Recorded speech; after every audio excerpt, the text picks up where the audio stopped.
Hello, everybody, and welcome back to the Cold Hard Truth podcast. I'm Anish Gupta. I'm Shrikar Gendran. So there's no Jack today. He's still kind of traumatized over the Jets' Thursday night football loss. 0-4, baby. But yeah, as week 5 is approaching, we thought, at least Shrikar and I thought that we would talk about the San Francisco 49ers. Now, obviously, both of us are from the Bay Area, and we know a lot of 49ers fans. And currently, this team is 2-2, last in the division. And they just lost to my guy, Wakatum Wentz, who needed a win. He got it on the road, a prime time. Shrikar is definitely not happy. But, yeah, the Niners team, right, last in the division. But the problem is this team had a lot of expectations coming into this year. I think Shrikar and I both had them as the 1 seed. I had them 12-4 because 12-4. Yeah, exactly. Both of us have them 12-4 because the thing is they came into the year with a very favorable schedule. Obviously, most of their core was essentially the same and getting better because they were all on the younger side. So a lot of people had lofty expectations for this team. Some people had them repeating as NFC champs. Some people had them winning the division, et cetera, et cetera. Obviously, Jack had Seattle winning, and he's looking good on that take so far. So basically, we came on for this episode to discuss the quarterback situation and can Jimmy Garoppolo basically salvage what is left of this roster? Because I'll let Shrikar touch on it in a sec, but basically Shrikar maybe go on it. Can Jimmy G come back and essentially salvage this roster and take this team back to the postseason? Well, Jimmy G, all the man does is win football games. And if that's what I'm getting from my quarterback, I don't care about the stats. If you're winning games for me, hey, that's all that matters to me. So if Jimmy G can come back and be the Jimmy G that I know and love, the one that I saw in week 2, even though he was hobbled, and I know it's the Jets defense, but still, he was balling. And he had the high ankle sprain. He was playing through it. So I really like what I saw from Jimmy G that game. I hope he rebounds. He's got another bad defense or average defense in the Miami Dolphins. So this is a perfect opportunity to bounce back. But I will say this. Whoever's starting at quarterback, I think it is Jimmy Garoppolo. Shanahan confirmed. If the Niners lose this game, because we're potentially going to have all of our offensive skill players back, because Mostert might be back. Yeah. If we lose this, I'm saying this. It's almost a guarantee we don't make the playoffs. So here's the thing with this game, right? I'll just list off the schedule because I told at least most of my Niner fans and Niner friends, after they lost week 1 and then week 2 when they had the injuries, I still believe this was a top 10 team. And this 3-game stretch, right? New York, Philly, and Miami were pivotal and they had to win at least. This is such a tough stretch now. Let's talk about it. Yeah. Rams, Patriots, at Seattle, Packers, Saints, at New Orleans, at Rams again, and then the Bills, and then Washington. I mean, probably a win there, but at Dallas, who knows? Maybe they ride hot coming into the year. At Cardinals, and then Seattle again. I think to note about New England, they are coming off their bye. New England never loses coming off the bye. True. I honestly see maybe 2 guaranteed wins, maybe. I mean, Washington and Dallas maybe are the only 2. But really, it depends on what we see from this team with all of our. This is a rough patch. I mean, we all thought this was kind of favorable coming in. We thought the Rams weren't. No one saw the Rams coming in like this. Same thing with the Cardinals. We thought they were young, still need time to prepare. And I think we all had them splitting with Seattle, which they still definitely can. But right now, Seattle looks like a much better team because 1, injury-wise, and 2, they've got the quarterback who's playing out of his mind right now. So I think this Miami game it's honestly a must-win. Would you agree? Obviously, yeah, it's a must-win. You drop this game and move to 2-3 heading into this stretch, and you're heading into a divisional game week 6 with the Rams. All told, I'm not fully sold on the Rams because just like us, they've had to play all NFC East teams, but they've shown some stuff that kind of goes back to their Super Bowl year. So I'm really worried about that game. And as I said, the Patriots. Well, I mean, they also almost completed a 28-3 comeback on a pretty good team. So yeah, those, but ultimately it didn't happen. But I commend that effort there. But look, you're getting all your players back, and I know the defense isn't fully healthy. The O-line still very much a work in progress. I think we need to address that in the draft.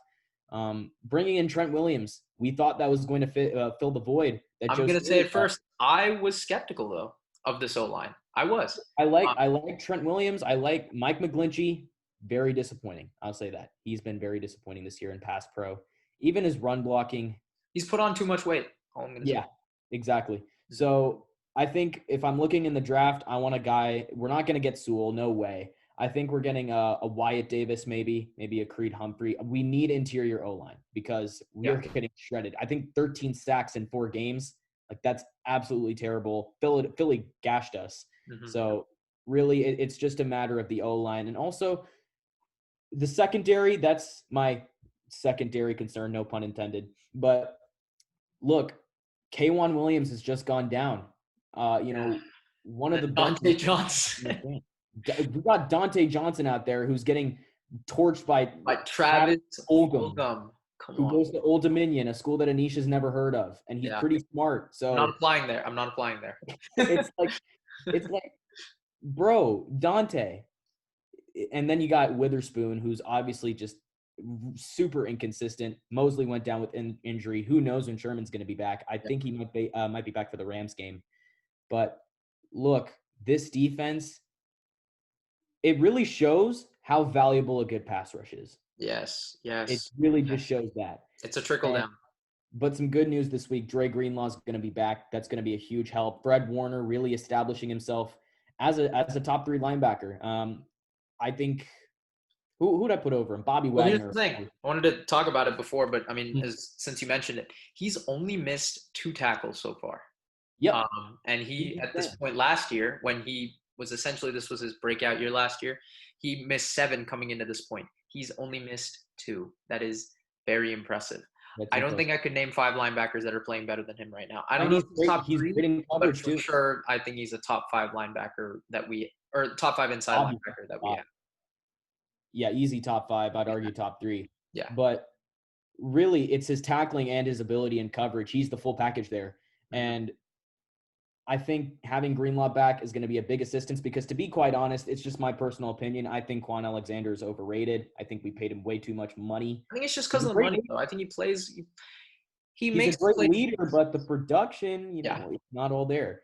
So if you're paying a guy that much to say hot boys and legendary all the time, like I need to see the production, Got to man. be You a got little bit better. I agree.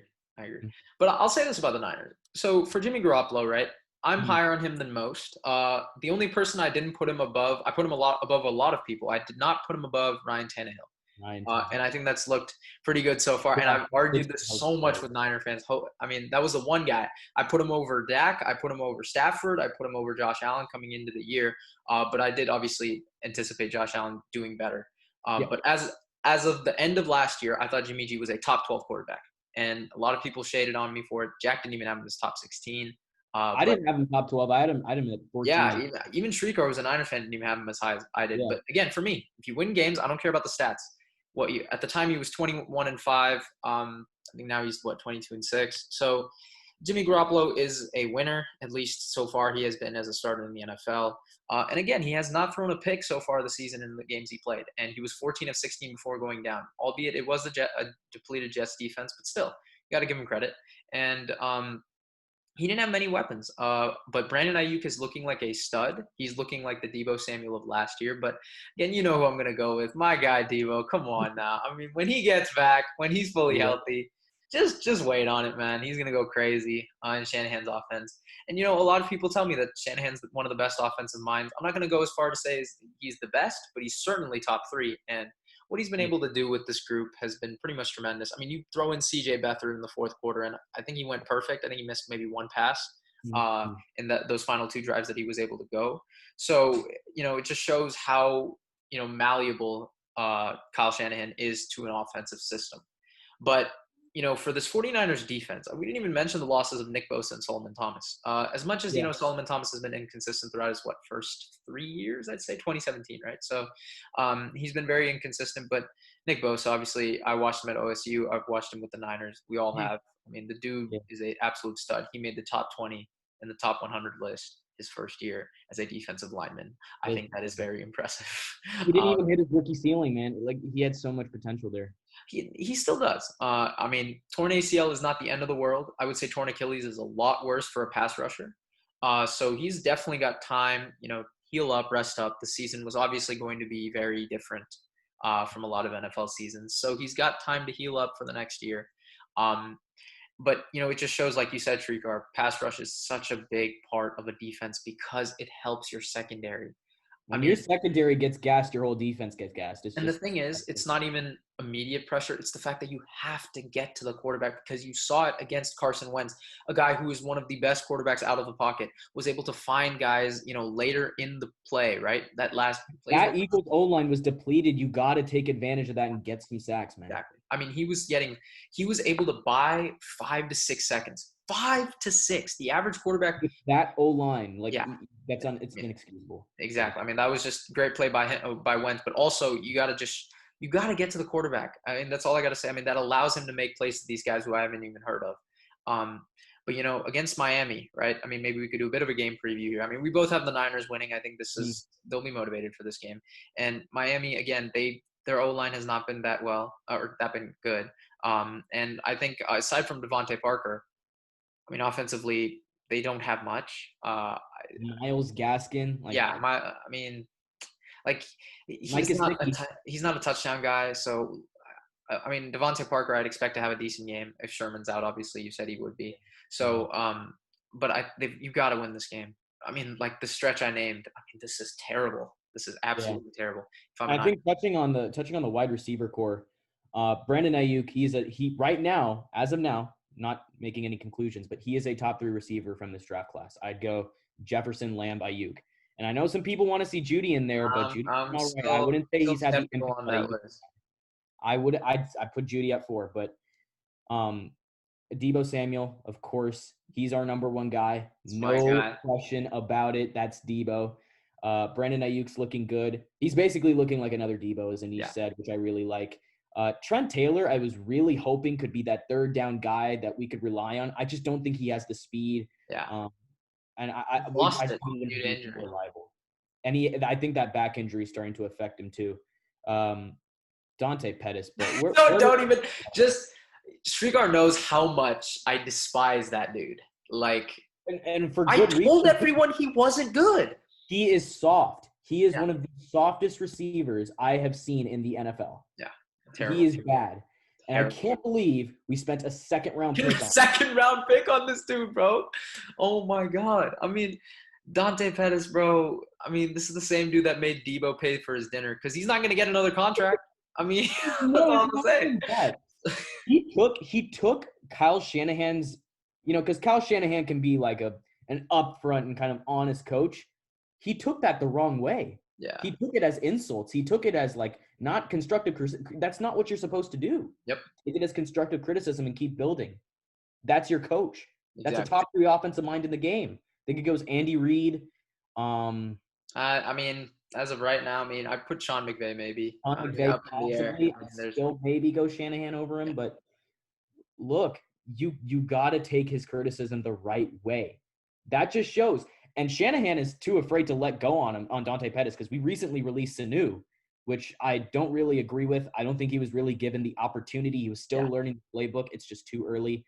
But look, Dante Pettis has just been nagging at us for so long, and I just want him to like. I never wish for anyone to get cut, but Dante, I don't know, man. You're hanging I, by all just I thread. mean, he's like one of the players. I'm just like, bro. I But just don't like Dante Pettis' I game. think That's, so. Maybe to sum it up, do you think this team, looking at the schedule? I mean, yeah. I'm sure you have it pulled up.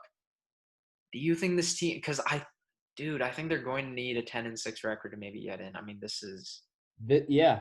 Look, an 11-5 team could potentially not make the playoffs in this division.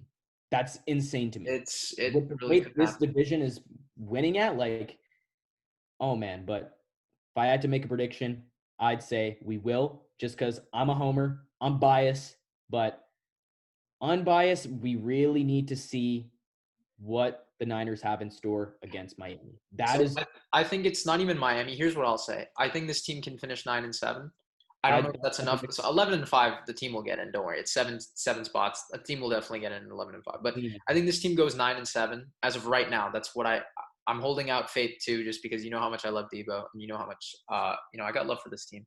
And I just think these next 3 games, the Rams, Patriots, Seahawks, those 3 will be a big test because if you can win 2 out of the 3, it at least gives hope for a lot of Niners fans that this team can continue. But really, I mean, it's not looking that good. This team could very well finish 7-9. I'm just being real. And Uh, look, week 6 against the Rams, I think we can win. Week 7 against the Pats, who knows with their COVID issues? I think we could win that. But I know coming off the bye, it's just I don't know. you never know, man. Seahawks, It's tough. Seahawks. If I'm being completely transparent, I don't think we're gonna win that game in Seattle. I just don't think we got it. But of Packers, I course, mean, you never know with this team how it's looking. But yeah, I'd pick the Niners probably. But again, see, it's all up in the air. That's all I'd say. But Jimmy G, I think this team does need you. And it just shows that quarterbacks who make plays to win are, in my opinion, more valuable than quarterbacks who put up stats. That's just how I would say it. and that Like, shows with I Dak would still go Prescott. Jimmy G over Dak Prescott. I like, Yeah, 'cause I Dak Prescott's he's putting up the stats, but in he's like 1-3, garbage, and he he's should only be gonna come 1-4. back. Yeah, See, here's the thing with Dak Prescott, he's putting up 500 yards. But what happened when it was a close game and you're up 14-7? like he's not. Yeah, Right? he's not that He guy. had 5 drives and he missed on all 5. He had 53 yards in 5 drives. Really? Where was that? Where was that? Where was that 500-yard performance when I needed it when you were up? So again, it just goes to show winning matters. Winning is more important than stats, and in my opinion, that's just how it is, especially for quarterbacks. But to kind of sum this episode up, thank you guys so much for watching. Obviously, Shrikar is a homer with the Niners. He loves talking about them. I obviously got a lot of love for Debo and the rest of this team, but let me know what you guys think in the comments. I know I got a lot of Niner fans that watch our podcast, so please let us know.